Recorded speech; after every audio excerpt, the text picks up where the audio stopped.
पाहिलं आहे की बॉडीला. Okay, now mark your presenty please.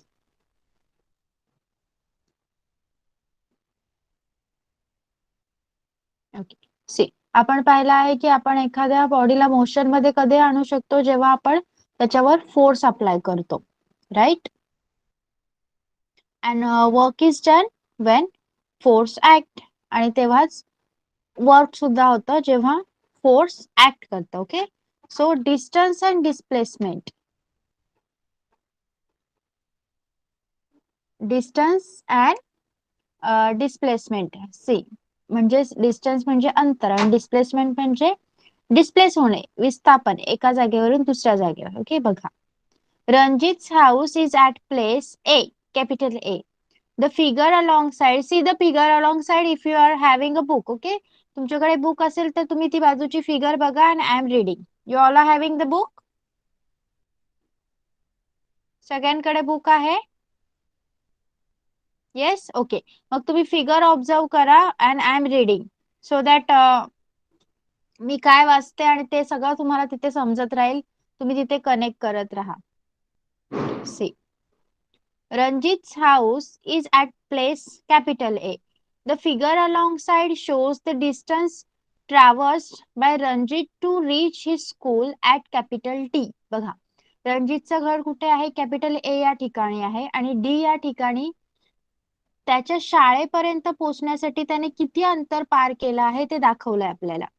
If we do not take direction into account, we find that Ranjit traversed a distance equal to AB plus BC plus CD. बघा, जर आपण रणजितने कुठल्या दिशेचा वापर केला आहे असा विचार नाही केला, तर त्याने AB plus BC plus CD एवढा अंतर कापला आहे असं आपण म्हणू शकतो. Yes, however, on doing this, his displacement was equal to AD. मग हे सगळं करताना त्याने त्याची डिस्प्लेसमेंट किती झाली आहे, त्याचं विस्थापन किती झालेलं आहे? एडी इतकं. येस, ए प्लस बी प्लस बी प्लस सी प्लस डी जर तुम्ही पाहिलात तर ते पूर्ण अंतर एडी इतकंच आहे. Yes. Ranjit's displacement from his house to the school is shown in the picture with the broken line AD. त्याने शाळेपर्यंत जाण्यासाठी शाळेपर्यंत जाताना, घरापासून शाळेपर्यंत जाताना रणजितची डिस्प्लेसमेंट किती झाली आहे ही एबी या ब्रोकन लाईनने एडी या ब्रोकन लाईनने आपल्याला दाखवली आहे. बरोबर. AD is the minimum distance along a straight line from Ranjit house to the school. मग एडी हे रणजितच्या घरापासून शाळेपर्यंतच सरळ रेषेतील मिनिमम म्हणजे कमीत कमी अंतर आहे.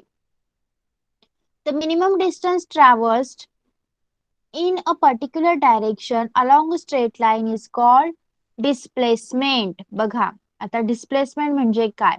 एका विशिष्ट सरळ रेषेत एका विशिष्ट डायरेक्शनने, एका स्पेसिफिक डायरेक्शनने सरळ रेषेमध्ये कापलेल्या कमीत कमी अंतराला डिस्प्लेसमेंट म्हणजे विस्थापन असं म्हणतात. The minimum distance traversed in a particular direction along a straight line is called displacement. चला डिस्प्लेसमेंटची डेफिनेशन लिहून घ्या. The minimum distance traversed along a straight line in a minimum time is called a displacement. लिहा चला. Having your book na, write definition of displacement then.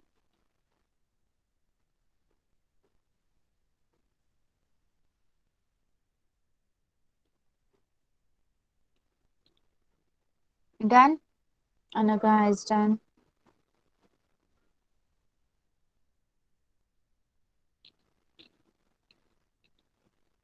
Deepika also, Aditi also. Prathamesh and Pradyumna. Make it fast.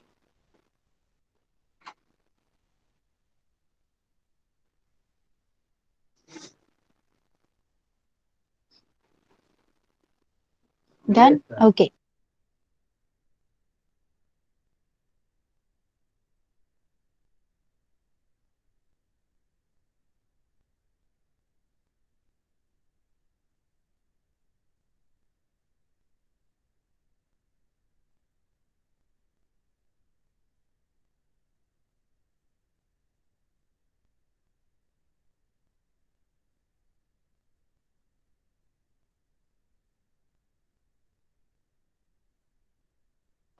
Okay. Okay. Now let's see what is distance, displacement, and velocity. First is distance. The length of the route actually traversed by a moving body, irrespective of the direction, is called distance. Distance is a scalar quantity. बघा distance कशाला म्हणायचं? Distance म्हणजे अंतर. The length of the route actually traversed by a moving body. एखादी जी moving body असेल, गतिमान वस्तू असेल, तिने प्रत्यक्ष पूर्ण केलेल्या तिच्या अंतराला irrespective of the direction. Okay. दिशेचा विचार न करता एखादी गतिमान वस्तू जेव्हा एखाद्या मार्गाची लांबी पूर्ण करते त्याला आपण डिस्टन्स म्हणजेच अंतर असं म्हणतो आणि ही एक स्केलर क्वांटिटी आहे. नाव डिस्प्लेसमेंट म्हणजेच विस्थापन. Displacement we have just now said. The minimum distance traversed by a moving body in one direction from the original point to reach the final point is called displacement. We have already learned. In displacement, both distance and direction are taken into account. बघा अंतर जे distance आहे त्याच्यामध्ये डायरेक्शनचा विचार केला जात नाही, पण डिस्प्लेसमेंट मध्ये डिस्टन्स आणि डायरेक्शन या दोन्ही गोष्टींचा विचार केला जातो. म्हणून डिस्प्लेसमेंट ही वेक्टर क्वांटिटी आहे. The unit of measurement of distance and displacement is the metre. दोन्ही डिस्टन्स आणि डिस्प्लेसमेंट मोजण्यासाठी आपण मीटर हे युनिट यूज करतो. SI as well as MKS system, SI as well as in the MKS system of the measurement. दोन्ही measurement system मध्ये आपण metre हेच युनिट यूज करतो. Then what is velocity? Velocity is the distance traversed by a body in a specific direction in unit time. बघा एखाद्या वस्तूने विशिष्ट दिशेने एका युनिट टाइम मध्ये एकक कालावधीमध्ये जेवढं अंतर कापलेलं आहे त्याला आपण वेलॉसिटी असं म्हणतो. Velocity of a body can be calculated by the following formula. कोणत्याही वस्तूचा वेग आपण या फॉर्म्युलाने कॅल्क्युलेट करू शकतो. That is velocity is equal to displacement upon period of time required for the displacement. Okay. Velocity कशी काढता येईल आपल्याला? डिस्प्लेसमेंट आणि जेवढा टाइम लागला आहे डिस्प्लेसमेंट साठी तो. Have you understood all this clearly?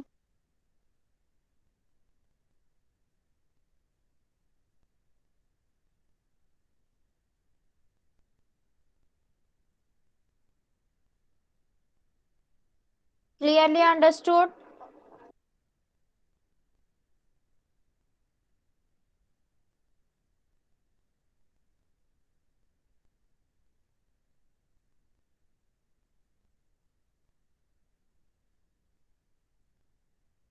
Okay. Now move to the next one. Speed and velocity. आता velocity म्हणजे काय आपण पाहिलं. How speed and velocity. See. What is mean by speed and what is the formula for calculating speed? बघा. When we say that the speed of a car is 40 km per hour, there is no need to specify the direction, but to predict whether a storm will reach a particular place or not. A mention of its direction is essential. बघा आपण जेव्हा एखाद्या गाडीचं speed 40 kilometre per आवर आहे असं सांगतो तेव्हा आपण सांगतो का ती आता वेस्टला गेली, ईस्टला गेली तेव्हा तिचा स्पीड इतका होता? नाही. आपण फक्त तिचं स्पीड मेन्शन करतो. Okay. But to predict whether a storm will reach a particular place or not, a mention of its direction is essential. पण जर वादळ एखाद्या निश्चित ठिकाणी येणार आहे की नाही, कधी येणार आहे, हे याची कल्पना येण्यासाठी आपल्याला डायरेक्शनचा वापर, दिशेचा उल्लेख करणं बंधनकारक आहे. ओके. सी हिअर आपल्याला फॉर्म्युला लिहायचे आहेत. Speed, velocity and distance for that. Okay. Can you complete this table? Can you complete this table?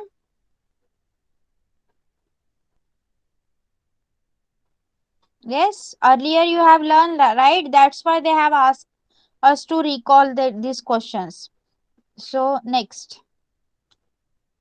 let us, okay, the unit of speed and velocity is written as meters per second, m per s. Okay, metre per second, या दोघांचा एकक metre per second असं लिहिलं जातं. Let us now use the above formula to find out Ranjit's velocity and speed when he goes to school as shown in the figure 7.2. आता या सगळ्या फॉर्म्युलांचा उपयोग करून आपण रणजितचा शाळेत जाण्याचा स्पीड काढायचा आहे, स्पीड आणि वेलोसिटी काढायची आहे. बघा, the actual distance traversed by Ranjit from home to school is equals to AB plus BC plus CD is equals to 500 meter plus 700 meter plus 300 meter. Okay, they have mentioned over here. Yes, इथे mention केलेलं आहे. Okay, मग या सगळ्यांची addition केली तर 1500 metre एवढा answer आला आपलं. येस, हे झालं डिस्टन्स, फक्त अंतर. त्यानंतर total time from home to school is equals to 8 minute plus 11 minutes plus 6 minutes. This is also given की टाइम किती लागला आहे बघा, ते पण दिलेलं आहे. So the total time is 25 minutes. Ranji's displacement from home to school AD is equals to 1000 metre. Displacement किती झालेली आहे, एडी ची लेंथ किती सांगितलेली आहे आपल्याला, 1000 मीटर. म्हणून velocity is equal to displacement upon total time. Displacement किती आहे, 1000 मीटर, आणि टोटल टाइम किती लागलेला आहे, 25 minute. So 1000 divided by 25 will get 0.66 meter per second. Okay, here we have calculated our velocity. मग वेलोसिटीचा फॉर्म्युला काय आहे, displacement upon total time. Okay, next, Ranjit speed while going to school. आता आपल्याला speed calculate करायचा आहे. स्पीड कसा calculate करायचा, speed is equal to distance traversed by divided by total time. Velocity काढण्यासाठी आपण डिस्प्लेसमेंट आणि टोटल टाइम यांचं डिव्हिजन केलं आहे, तर स्पीड काढण्यासाठी आपल्याला जेवढे डिस्टन्स ट्रॅव्हल केलं आहे ते आणि त्याला टोटल टाइमनी डिवाइड करायचं आहे. मग पूर्ण डिस्टन्स काय होतं आपलं, 1500 metre. So 1500 metre will be divided by 25 minutes. So we will get 1 metre per second. मग रणजितचा स्पीड किती होता, 1 मीटर पर सेकंड, आणि त्याची वेलोसिटी होती 0.66 metres per second. Okay, understood. Formula समजला आहे. राईट डाऊन स्पीड अँड वेलोसिटीचा फॉर्म्युला लिहून घ्या. चला, स्पीड अँड वेलोसिटीचा फॉर्म्युला लिहा. Velocity is equals to displacement upon time and speed is equals to distance traversed upon time, distance upon time. चला लिहा.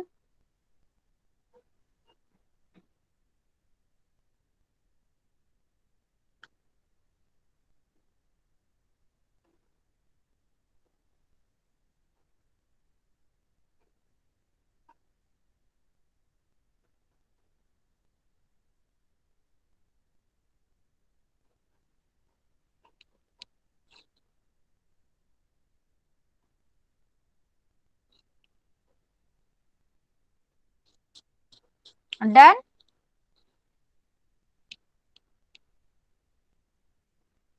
येस, फॉर्म्युला लिहून झालेत का?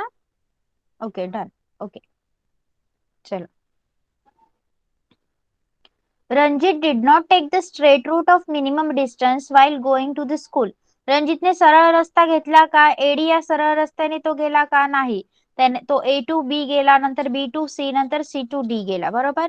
त्यामुळे त्याने सरळ रस्ता घेतला नाही. Therefore the magnitude of his velocity and speed came out to be different. म्हणूनच त्याची स्पीड आणि वेलोसिटी याच्या ज्या व्हॅल्यू आहेत, जे मॅग्निट्यूड आहेत, जे परिमाण आहेत, ते वेगवेगळे आले. Had Ranjit actually gone by the straight route AD, then the magnitude of his velocity and speed would have been the same. जर रणजित प्रत्यक्षात एडी यात सरळ रेषेने गेला असता, सरळ मार्गाने गेला असता, तर त्याची वेलोसिटी आणि स्पीड या दोन्हीचं मॅग्निट्यूड सेम आलं असतं. Okay, now average velocity and instantaneous velocity. आता ॲव्हरेज वेलोसिटी आणि इन्स्टंटेनियस वेलोसिटी. आता वेलोसिटीचे दोन प्रकार काय आहेत पहा. The velocity of an object can change even while it is moving along a straight line. Okay, एखादी वस्तू सरळ रेषेत जात असेल तरी तिची वेलोसिटी बदलू शकते. Suppose that a truck is covering a distance of 40 kilometer from A to D in a straight line. That is, its displacement will be 40 kilometer. बघा, असं समजूया की एक ट्रक 40 किलोमीटर इतका डिस्टन्स कापत आहे. Okay, just wait that is its displacement will be 40 kilometre. Okay, असं समजूया की एक ट्रक आहे आणि तो सरळ रेषेत जात आहे. ए ठिकाणापासून डी पर्यंत जात आहे आणि तो 40 किलोमीटर इतक्या सरळ रेषेत जात आहे. म्हणजे ए डी इतकं त्याची डिस्प्लेसमेंट झालेली आहे. बरोबर. Yes. If it requires altogether 1 hour for this, its average velocity is 40 km per hour. However, if the truck traverses the 10 kilometer distance AB in 10 minutes, BC in 20 minutes and CD in 30 minutes, then बघा, जर त्या ट्रकला लागणारा एकूण वेळ 1 तास इतका असेल, 1 hour इतका असेल, तर त्याची ॲव्हरेज वेलॉसिटी किती येणार? 40 kilometre per our. But AB is 10 kilometre. हे अंतर ट्रकने किती मिनिटात कंप्लीट केलेलं आहे? 10 मिनिटांमध्ये.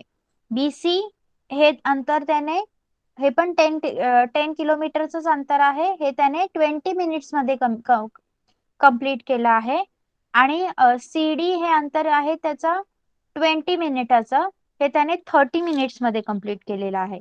मग बघा, velocity for the distance AB in kilometre per hour is equals to, मग AB याचा किलोमीटर पर आवर वेलॉसिटी आपण कशी काढायची? 10 kilometre upon 10 minutes is equals to 60 kilometre upon 60 minutes is equals to 60 kilometre per hour. Okay, got till here? Yes, 10 plus, got till here everyone?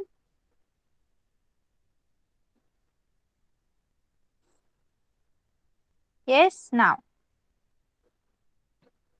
Now deduce the velocity for the distance BC and CD. तुम्ही picture बघत राहा. I am unable to show you the picture all the time. तुम्ही book मध्ये picture बघत राहा, त्यामुळे तुम्हाला समजेल. Okay, now deduce the velocities for the distance BC and CD. आता BC आणि CD याची वेलॉसिटी आपल्याला कमी करायची आहे. Okay, we see that the velocity of truck is different in different. No sorry, आता आपल्याला BC आणि CD यांची पण वेलॉसिटी काढायची आहे. आपण AB चीच काढली ना, BC आणि CD चीच आपल्याला वेलॉसिटी काढायची आहे. मग त्याच्यावरून आपल्याला काय कळेल? We see that the velocity of the truck is different in different segment of the road AB, BC and CD. However, the average velocity for the entire route AD is 40 km per hour. The velocity of at a particular moment of time is called instantaneous velocity. The instantaneous velocity can be different at different times. मग जेव्हा आपण AB ची काढलेली आहे velocity 60 kilometre per आवर आली आहे, बरोबर. पण जेव्हा आपण BC आणि CD ची काढू, आपल्याला असं समजेल की इट मे बी डिफरंट, पण वेगवेगळी असू शकते वेलॉसिटी प्रत्येक भागासाठी. पण संपूर्ण रस्ता काय आहे आपला AD, आणि याच्यासाठीची जी वेलॉसिटी दिलेली आहे 40 किलोमीटर पर आवर, ती तशीच राहणार आहे. म्हणजेच एखाद्या विशिष्ट वेळेला, एखाद्या पर्टिक्युलर टाइमला जी वेलॉसिटी असते तिला आपण इन्स्टंटेनियस वेलॉसिटी असं म्हणतो. आणि या वेलॉसिटी, इन्स्टंटेनियस वेलॉसिटी प्रत्येक वेळी वेगवेगळ्या असू शकतात. Okay, understood about this velocity and displacement? या दोन्ही टर्म क्लिअर झाल्यात का everyone? Put a message in chat box. Understood? Okay, now the next part, acceleration.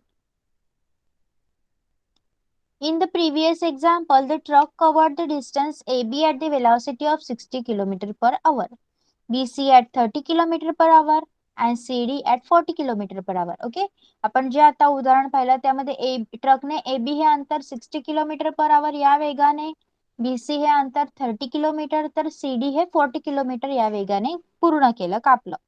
It means that the velocity for the distance CD is greater than the velocity of distance BC. बरोबर. याचा अर्थ असा होतो की CD BC या अंतरासाठी जी velocity लागली ती CD या अंतरासाठी लागलेल्या वेलॉसिटी पेक्षा जास्त होती. From number of seconds required for this change in velocity to take place. The change in velocity per second can be deduced. This is called acceleration. What is cause of the acceleration? बघा, हा वेगातील बदल काही सेकंदांमध्ये होतो. त्यावरून आपल्याला प्रत्येक सेकंदांमध्ये होणारा वेलॉसिटीचा बदल काढता येतो. यालाच आपण ऍक्सलरेशन असं म्हणतो. ऍक्सलरेशन कसं काढायचं? Change in velocity upon time taken for change. Velocity कशी चेंज झाली, 30 किलोमीटर वरून 40 किलोमीटर वर कशी आली आणि त्याच्यासाठी किती वेळ लागला, त्याच्यावरून आपण ऍक्सलरेशन काढू शकतो. ओके, बघा आता हे कशामुळे घडतं? You know that truck driver increases or decreases the velocity of the truck by means of accelerator.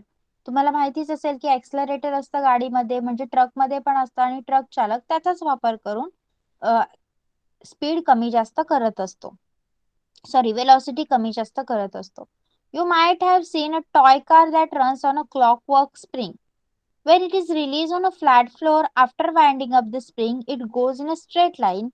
However, when it is hit on one side, it changes direction and keeps going.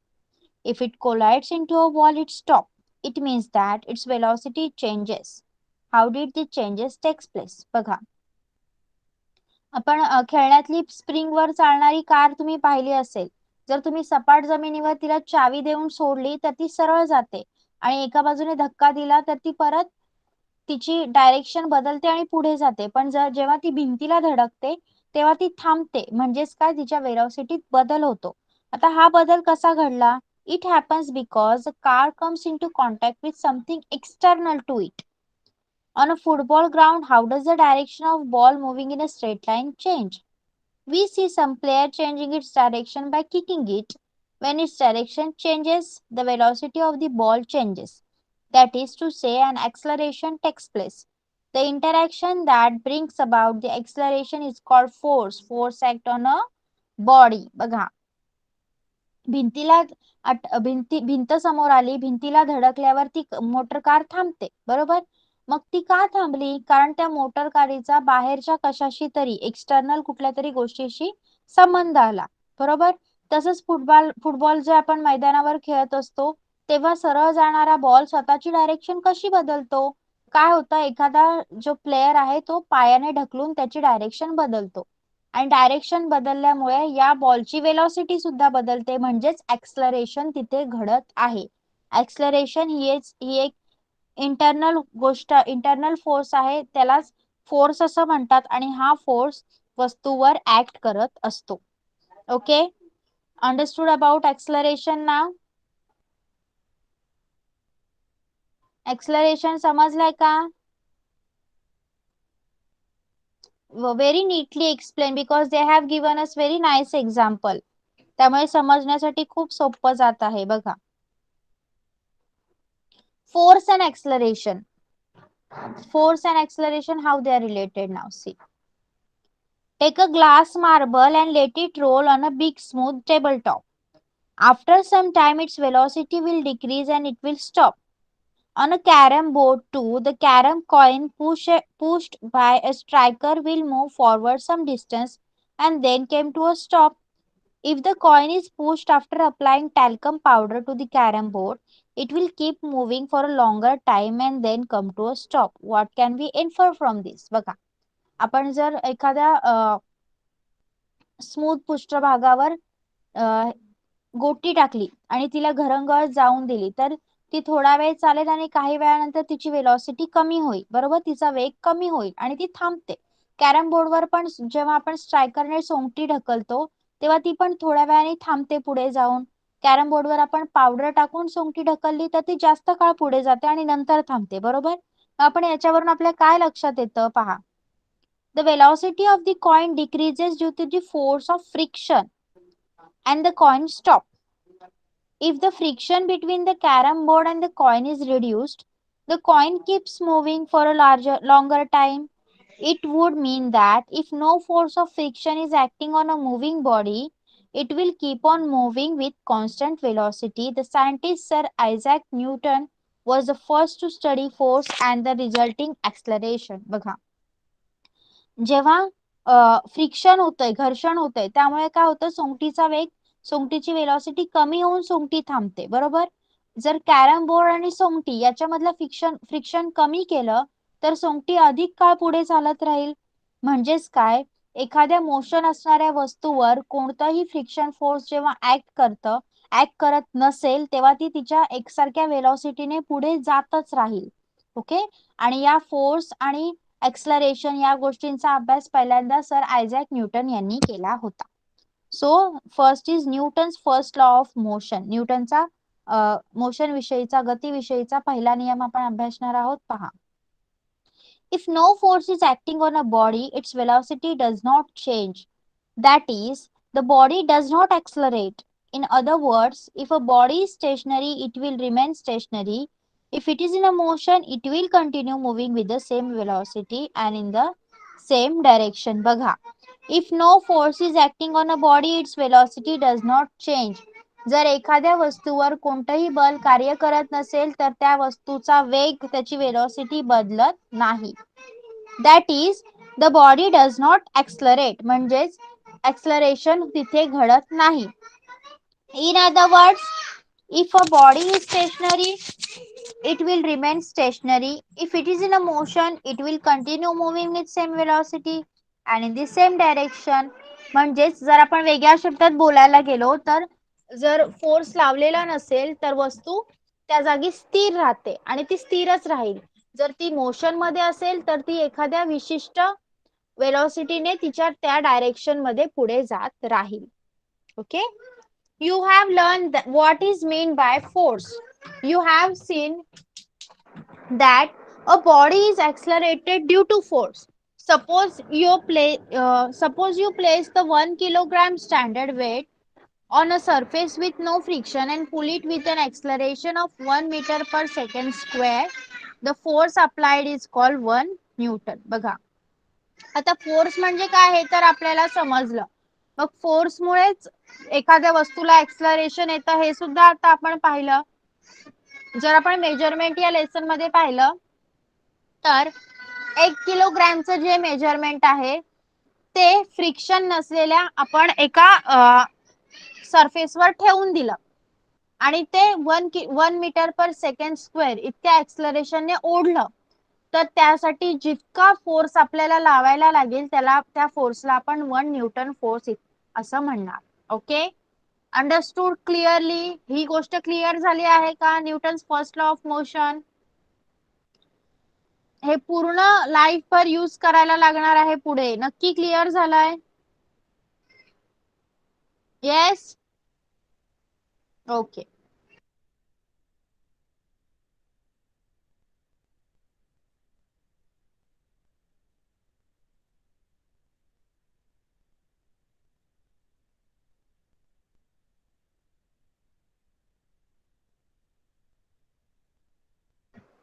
Okay.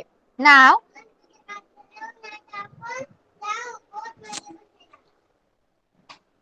आता एक activity आहे आपल्याला. Place a weight of, okay, one student please read this. Who will read this? I'm exhausted now. Please read, anyone? Okay, Anagha. Hello, ma'am. Yes. Hello. Place a weight of 1 kilogram on a smooth wooden table. Spread some talcum powder evenly on the table. Now pull the 1 kg weight with an acceleration of 1 minute per 1 minute per second square. Again pull it with an acceleration of 2 meter per second square. It means that now you have applied a force of 2 Newton. You will have to take many tries for this experiment. Okay. काय करायला सांगितलं आहे आपल्याला? Okay, एका wooden टेबलवर तो wooden table smooth असायला हवा, गुळगुळीत असायला हवा. त्याच्यावर आपण 1 किलोग्रामचं वजन ठेवायचं आहे आणि थोडीशी टॅल्कम पावडर टाकून व्यवस्थित पसरवायची आहे. आता या 1 किलोग्रॅमच्या वजनाला आपण 1 मीटर पर सेकंड स्क्वेअर इतक्या एक्सलरेशनने ओढायचं आहे. पुन्हा आपल्याला ते 2 मीटर पर सेकंड स्क्वेअर या एक्सलरेशनने ओढायचं आहे. म्हणजे आता आपण 2 न्यूटन इतकं बल लावलेलं आहे. आता या एक्सपेरिमेंटसाठी आपल्याला खूप ट्रायल घ्यावे लागतील. Force is measured by the acceleration that is produces. We have learned about the relationship between the displacement of a body resulting from the force applied to it and the work done. We have also learned about the work energy relationship, and that ability to do work is called energy. बघा, वस्तूवर बल लावल्यामुळेच तिची displacement होते आणि त्याचा वर्कशी काय संबंध आहे तो आपण लास्ट इयर मध्ये शिकलेलो आहोत. देन वर्क अँड एनर्जी हे सुद्धा आपण शिकलेलो आहोत. वर्क करण्यासाठी जी कपॅसिटी असते तिलाच आपण एनर्जी असं म्हणत असतो. Okay, now force, displacement and work, how they are related. See in the figure, alongside a string attached to a wooden block on a table is passed on a pulley and tied to a weight.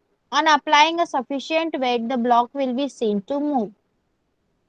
Which force is being applied here? How can this force be increased? What will happen on applying more force? When can we say that the work is done by the applied force? बघा, इथे आपल्याला एक लाकडी ठोकळा दिसतोय आणि तो टेबलावर ठेवलेला आहे, त्याला दोरी लावलेली आहे. ओके, पुलीवरून नेऊन ती वजनाला पुढे बांधलेली आहे ती दोरी. पुरेसे वजन आपण लावलं तर तो ठोकळा काय करेल, पुढे सरकेल. येस, इथे वेट जर वाढवलं तर ही पुली खाली येईल, ती दोरी खाली येईल पुलीवरून आणि वुडन ब्लॉक आपला पुढे सरकेल. मग आपण कोणतं फोर्स लावलं, हे फोर्स कसं वाढवता येऊ शकतं, जास्त फोर्स लावला तर काय होईल आणि नक्की या फोर्सने वर्क झालं आहे का असं कधी म्हणता येईल. बघा, if a block moves forward we can say that it has been displace. बरोबर, जर तो लाकडी ठोकळा, तो वुडन ब्लॉक त्याच्या जागेवरून हल्ला तर आपण डिस्प्लेस झाला आहे असं म्हणू शकतो. Due to the displacement we say that the force has done some work. आणि डिस्प्लेसमेंट झाली, डिस्प्लेसमेंट कशाने होते, फोर्समुळे होते, म्हणून फोर्सने स्वतःचं काम केले असं सुद्धा आपण म्हणू शकतो. Can we measure this work? पण आपण हे कार्य मोजू शकतो का? We know that work done depend on the force and the displacement. आपल्याला माहिती आहे की वर्क हे फोर्स आणि डिस्प्लेसमेंट वर डिपेंड असतं. The following formula express the relationship. मग आपल्याकडे एक फॉर्म्युला आहे, त्याच्याने यांच्यातील रिलेशनशिप आपण समजून घेऊ शकतो आणि ते मेजर सुद्धा करू शकतो. Work that is capital W done by the force is equals to force F applied to the body multiplied by displacement of the body that takes place in the direction of the force. एखाद्या फोर्सने केलेलं कार्य, work जर आपल्याला काढायचं असेल तर ते वस्तूने लावलेलं फोर्स आणि त्या फोर्सच्या डायरेक्शन मध्ये वस्तूची झालेली डिस्प्लेसमेंट यांचं मल्टिप्लिकेशन करून आपण काढू शकतो. म्हणजे capital W is equals to capital F multiplied by small s. In the SI system, the unit of work is joule, while the unit of force is Newton, and the unit of displacement is meter. In the CGS system, the unit of work is erg. Okay, if a force of 1 Newton parallel to the surface of the table is applied to a wooden block on a table, and the block is displaced by 1 meter, then it can be said that the force has done 1 joule of work.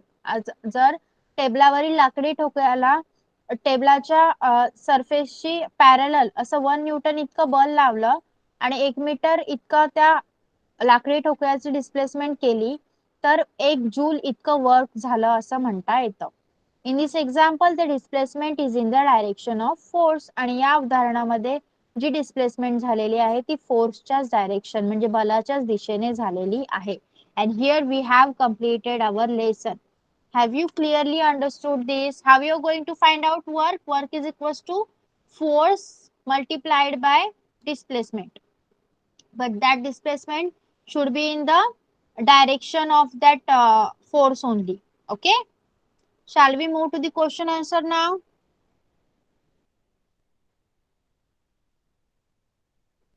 Yes? Shall we or not? Okay, fill in the blanks with the proper words from the bracket. If a body traverses a distance in direction proportion to the time, the speed of the body is.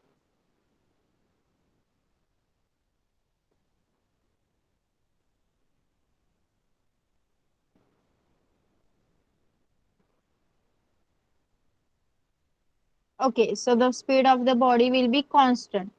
Next, if a body is moving with a constant velocity, its acceleration is 0. Because velocity changes when a acceleration is applied to it.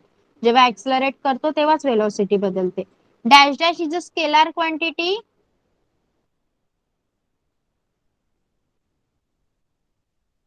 Speed. Dash dash is the distance traversed by a body in a particular direction in unit time. Velocity.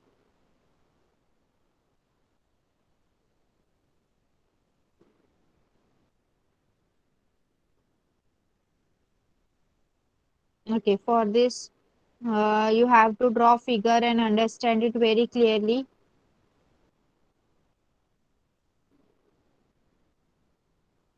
Then a bird sitting on a wire flies circle around the come back to its perch. Explain the total distances traversed during the flight and its eventual displacement. All for या सगळ्यांसाठी तुम्हाला diagrams काढून formula use करावे लागतील. Okay. Then some problems are there. काय आहे या problem मध्ये बघा. A force of 1000 Newton was applied to stop a car that was moving with a constant velocity. The car stopped after moving through 10 meter. How much the work is done? आता हे work कसं झालं आहे, कोणत्या फॉर्म्युलाने तुम्ही काढणार? सांगा मला, which formula you are going to use over here?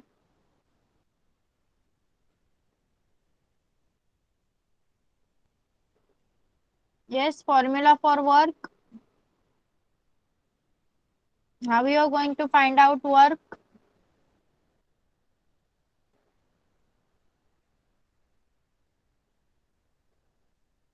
No one? Yes. A cart with mass 20 kg went 50 meter in a straight line on a plain and smooth road when a force of a 2 Newton was applied to it. How much work was done by the force? काय करावं लागेल तुम्हाला याच्यासाठी?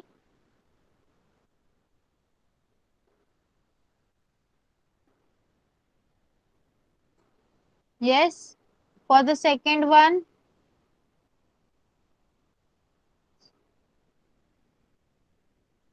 yes, force is 2 Newton, but work we have to find out. So how you are going to find out?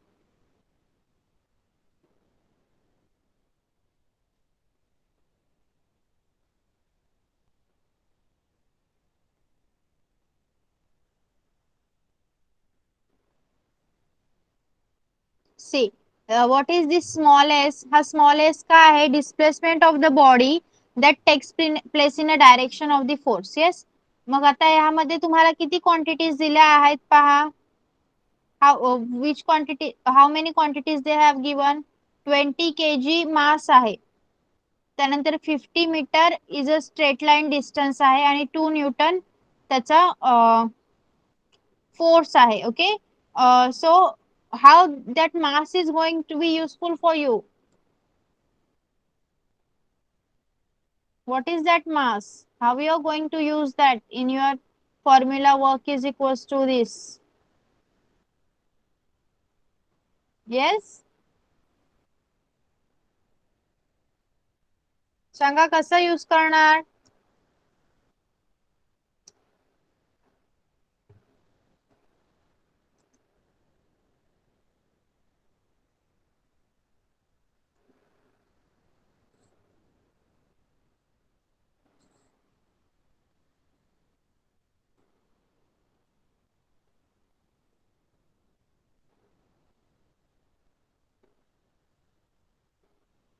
100 joule will be the work. You all are able to solve this all the problems?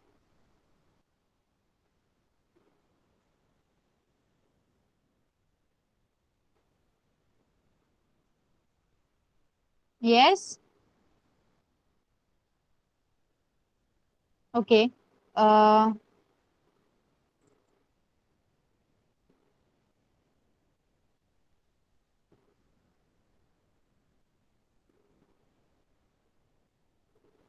okay.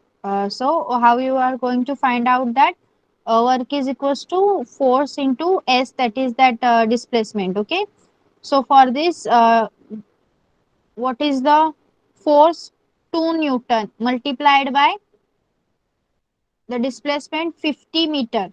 So you will find out it as at 100 joule. In the first one what they have asked us to do, find out work only. Okay.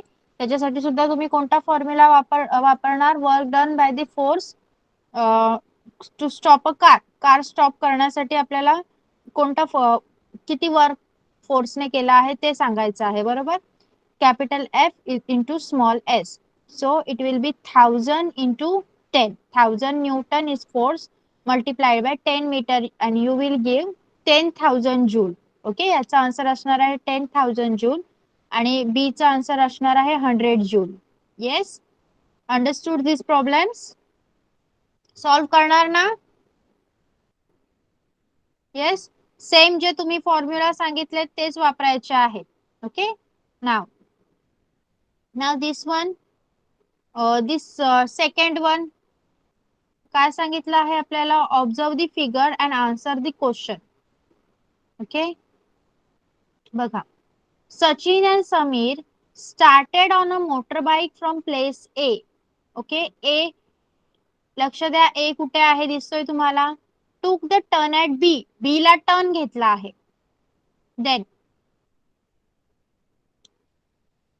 did a task at C, traveled by the route CD, CD ने गेलेले आहेत नंतर ते, then D and then went on to E आणि तिथे E ला पोहोचलेले आहेत.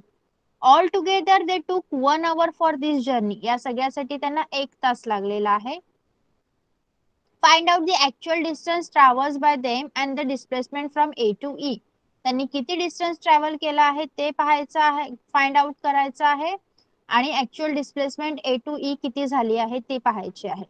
From this deduce their speed. What was their velocity from A to A in the direction AE? Can this velocity be called average velocity? मग आपल्याला काय काय काढायचं आहे? स्पीड काढायचं आहे, वेलॉसिटी काढायची आहे आणि ही वेलॉसिटी ऍव्हरेज वेलॉसिटी आहे की नाही ते पण काढायचं आहे. Okay, so pay attention over here.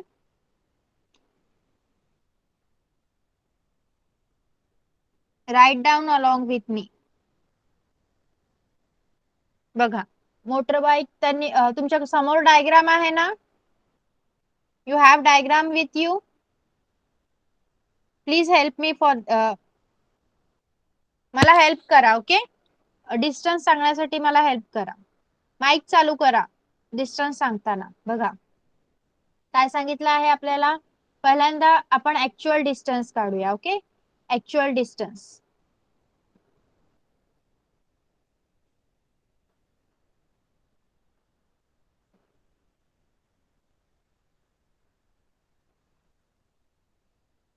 Me space वाचवण्याचा प्रयत्न करते.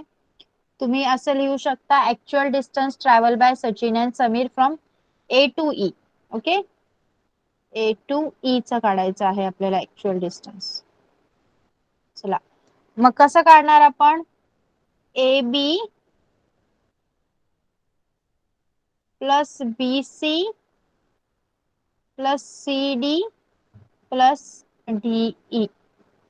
Okay Deepika, tell me the distances. A B चा डिस्टन्स किती आहे?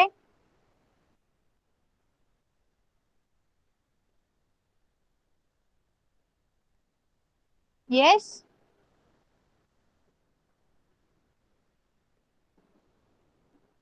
Yes Deepika, tell me the distance.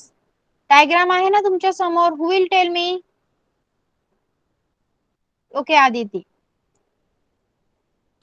Yes Aditi, A B 3 kilometer. 3, B C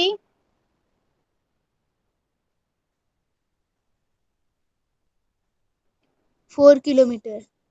4, C D 5 kilometer. 5. आणि DE 3 kilometer. 3. ओके, यांची addition करा. चला, you are writing along with me, right? माझ्या सोबत लिहिताय ना?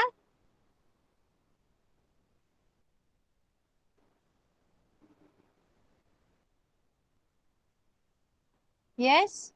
Okay. So you have calculated the distance, right? What is the distance then? 15 kilometer. Now, आता काय काढायचं आहे आपल्याला? वेलोसिटी काढायची आहे. Velocity from, okay, 15 kilometre. Now velocity A to E चीच वेलोसिटी काढायची आहे आपल्याला. कशी काढतो आपण velocity? Okay, first for velocity we require speed. आपल्याला स्पीड काढावा लागणार अगोदर, right?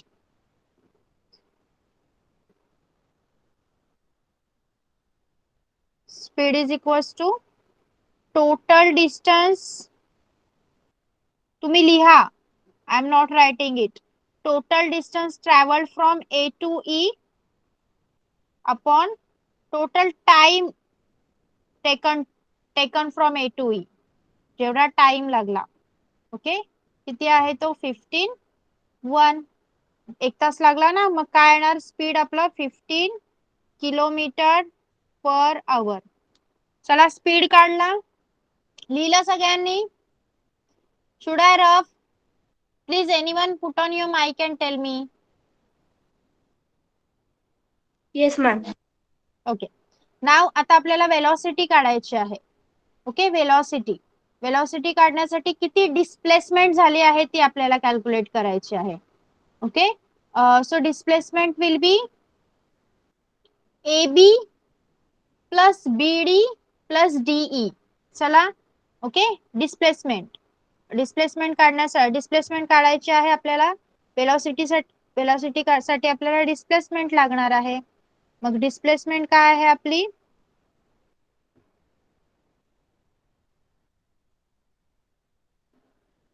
AB plus BD plus DE म्हणजेच 3 plus 3 plus 3 kilometre is equals to 9 kilometre. This is our displacement. मग आता वेलोसिटी काढा. चला, वेलोसिटी फाइंड आउट करायची आहे. Velocity is equals to displacement upon time. चला काढा. What will be the velocity then? Velocity काय येणार आता सांगा मला? Velocity, yes, 9. Velocity is equals to 9. So this will be the average velocity. Okay. Yes. Like these problems can come. Can you solve them? Solve करू शकाल ना तुम्ही? Okay.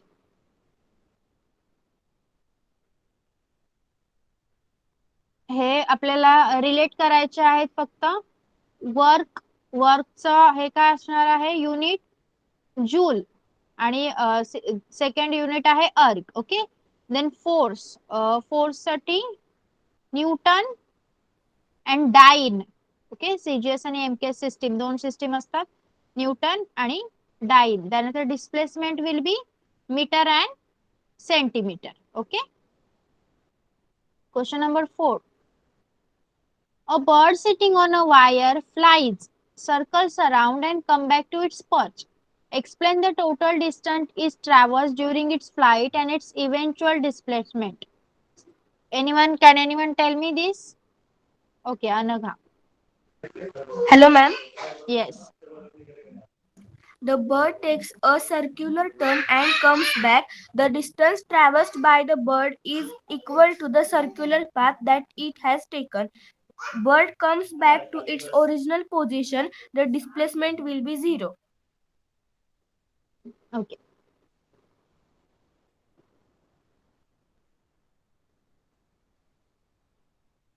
Okay, 5 and 6, can you solve all of them now? Yes. आता बाकीचे solve करू शकता का तुम्ही? 5 मध्ये काय करायचं आहे आपल्याला? What we have to do, आपल्याला सगळ्या concept force, work, displacement, velocity, acceleration, distance जे आपण शिकलो त्या एक्सप्लेन करायच्या आहेत. आणि 6 मध्ये काय आहे, again a example like this, a ball is rolling from A to D on a flat smooth surface. त्याचं स्पीड दिला आहे. On reaching B it will be pushed continuously up to C. On reaching D from C it speed had become, speed change झालेला आहे. त्यानंतर it took 2 second for it to go from B to C. आपल्याला काय काढायचं आहे, acceleration काढायचं आहे. Can you do this? Acceleration कसं काढायचं सांगा मला, कोणता फॉर्म्युला यूज करणार?